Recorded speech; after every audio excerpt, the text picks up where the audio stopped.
हर घर तिरंगा अभियान 2024 मुख्यमंत्री आवेदन त्रिवर्ण रंजित जातीय पताका आमादेर गर्व। এই জাতীয় পতাকার তিনটি বর্ণের মধ্যে উপরের গেরুয়া রং দেশের শক্তি ও পরাক্রমের প্রতীক, মাঝখানে সাদা রঙের অংশটি শান্তি ও সত্যের প্রতীক, নিচের সবুজ রংটি দেশের উর্বরতা, প্রতিপত্তি ও পবিত্রতার তাৎপর্য বহন করে। পতাকার মাঝে নীল রঙের অশোক চক্র প্রগতির প্রতীক। আমাদের জাতীয় পতাকা দেশের সার্বভৌমত্ব, গৌরব, রাষ্ট্রবাদী চেতনা, দেশপ্রেম আর মহান আত্মত্যাগের ঐতিহ্য।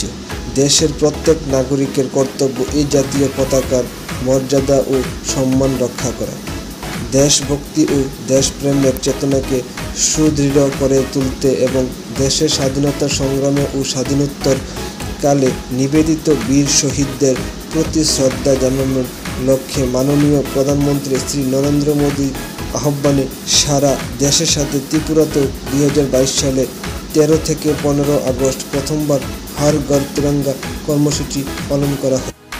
সর্বস্তরের জনগণের সক্রিয় অংশগ্রহণে এই কর্মসূচি অভূতপূর্ব সাফল্য লাভ করে।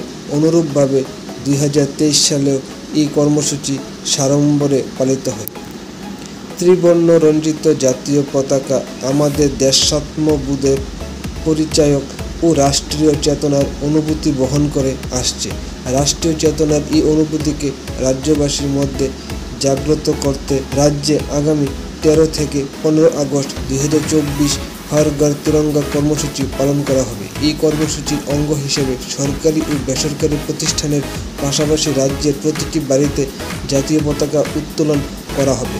আমি হর ঘর তিরঙ্গা কর্মসূচি সফল করে তুলতে রাজ্যের প্রত্যেক জেলা, মহকুমা, আগরতলা পৌর নিগম সহ অন্যান্য শহর, ব্লক পঞ্চায়েত ও ভিলেজ এলাকায় বসবাসকারী প্রত্যেক নাগরিকের প্রতি আহ্বান জানাচ্ছি, বলেছেন মুখ্যমন্ত্রী।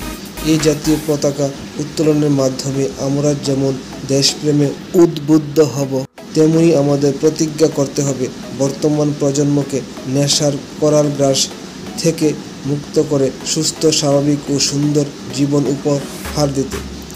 তরুণ প্রজন্মের হাত ধরে আমাদের এই স্বাধীনতা অর্জনের প্রকৃত লক্ষ্য বাস্তবায়িত হবে বলে আমার বিশ্বাস।